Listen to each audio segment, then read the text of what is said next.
Army captured Pueblo, the armed spaceship of the U.S. imperialists, which was conducting espionage in our territorial waters, and over 80 aggressors on board the ship.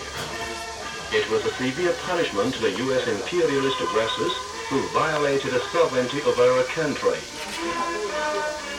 Pueblo, armed spaceship of the U.S. imperialists. This is Pueblo, armed spaceship of the U.S. imperialist aggression forces captured by our seamen on January the 23rd, 1968.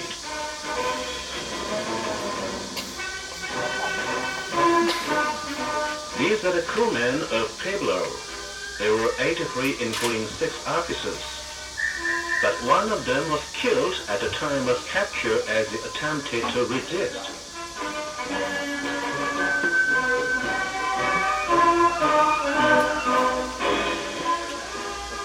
The report on the capture of Pueblo excited the world. A foreign reporter said, "The capture of a U.S. warship by other nation is a surprising event unprecedented in history.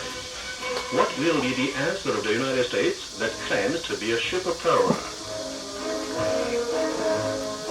The then U.S. President Johnson, with an air of surprise, said, "Pueblo was a civilian marine research vessel which was operating on the open sea," and he maintained that the capture of Pueblo and its crew was a violation of the international law.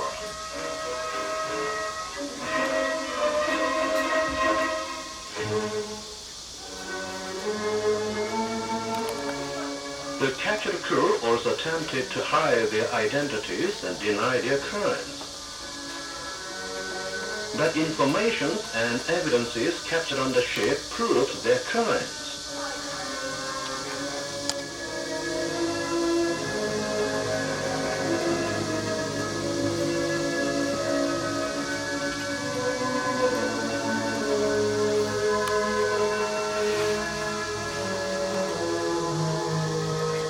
Captain of the ship, Lieutenant Colonel Lloyd Mark Butcher, confessed that Pueblo was an espionage vessel belonging to the U.S. Pacific Fleet, and all the crew had rich experiences of espionage, and that the commander of the operation was Rear Admiral Frank Johnson, the commander of U.S. Navy in Japan, and their task was to detect military objects and the distribution of radar networks along the coast of the Democratic People's Republic of Korea and the movements of Navy of the Korean People's Army.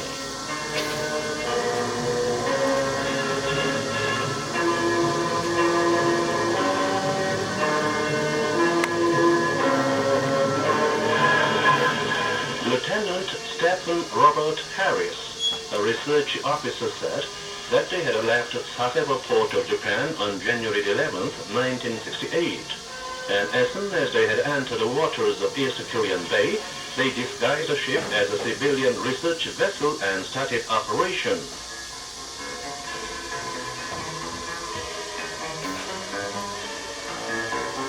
Lieutenant Junior Grade Frederick Carl Schumacher, operational officer, said that they had caught operations of various raiders on 135 occasions and photographed movements of warships and civilian vessels tens of times during the operation in the waters.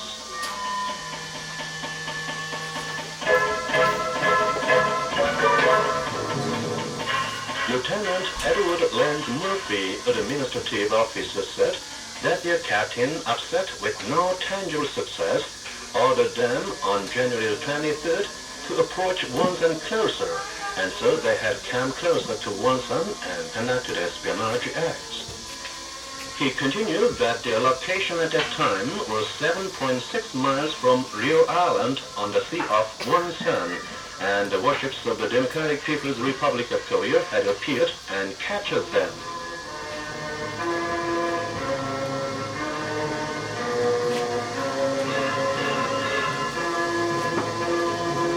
The crew unanimously admitted the fact that they had intruded deep into our territorial waters and conducted espionage on 17 occasions and signed a joint apology to the DPRK government.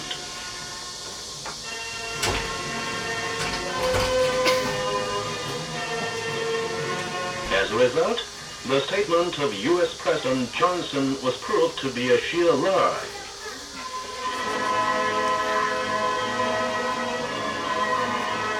That Johnson manipulated mass media to spread a rumor that North Korea had persecuted a crew of Pueblo and executed the officers.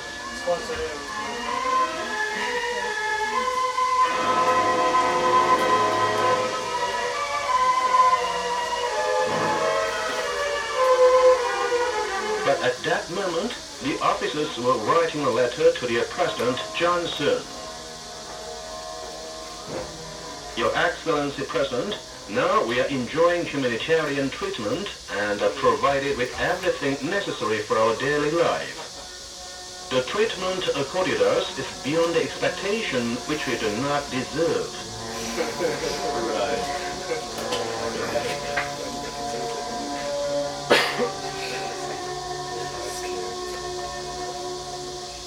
The brazen-faced U.S. imperialists brought the Pueblo incident to the UN Security Council to shift the responsibility upon us. Moreover, they clamored that they wouldn't rule out the retaliation and an all-out war if we didn't return Pueblo and its crew.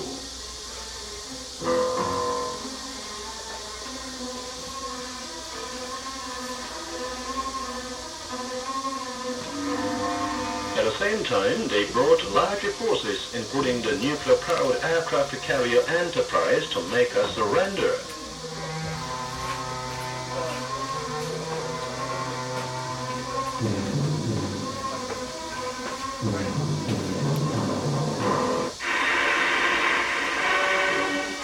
In this tense situation, President Kim Il-sung and General Kim Jong-il resolutely stated that we will answer the enemy's retaliation with retaliation and their all-out war with all-out war. Many countries of the world supported the revolutionary stand of our republic and condemned the U.S. imperialists.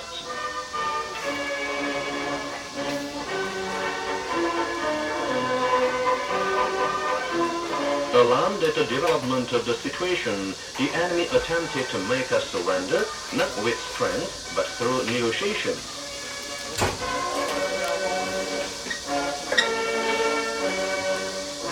General Kim Jong-il instructed to state, the U.S. government should take responsibility and apologize. Then we'll return the prisoners, but we cannot return Pueblo as it is a trophy.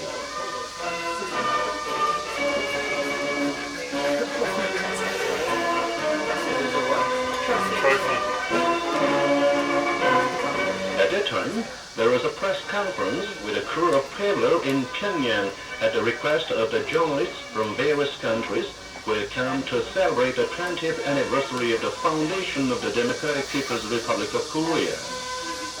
All our crimes have already been disclosed to the world.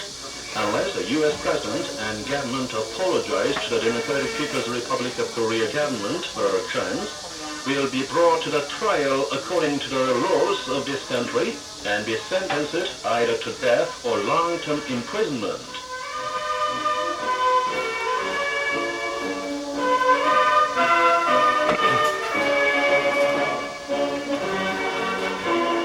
The crew unanimously admitted their crimes and requested for mercy, saying, "We want to go home alive. But the President and government that sent us here are now blocking the way. Help us, please."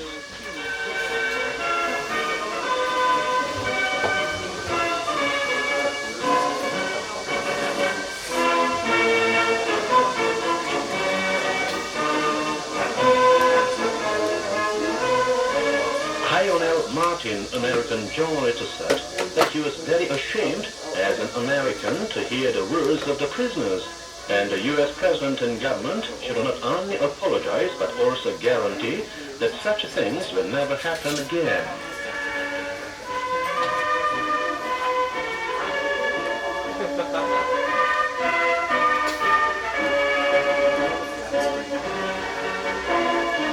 American people also blame the U.S. President and the administration. This threw the President and administration into act of confusion.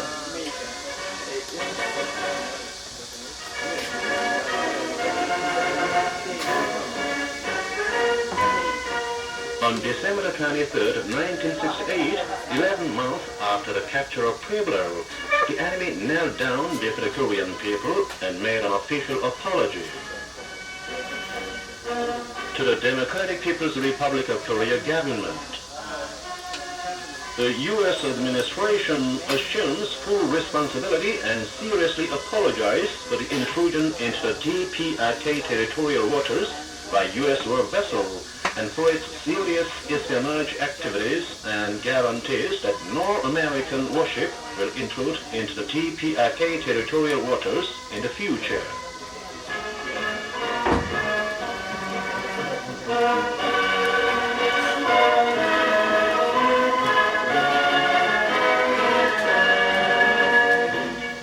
The U.S. representative was so confused that he even forgot to write a data in the apology. He wrote the data hurriedly urged by a representative.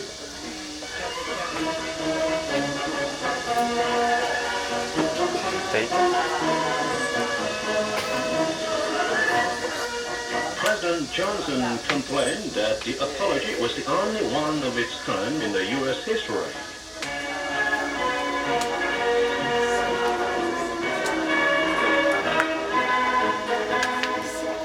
At 11:30 in the morning that day, the DPRK government announced that it would expel over 80 spies out of the republic.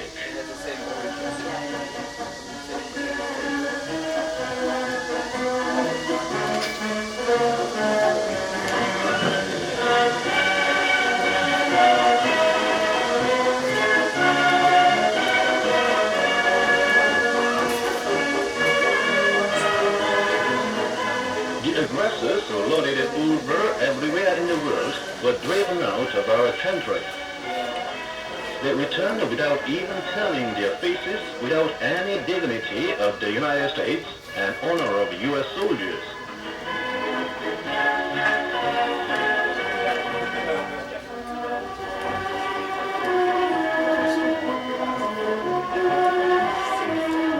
U.S. imperialists who knelt down before the Korean people are now running on downhill.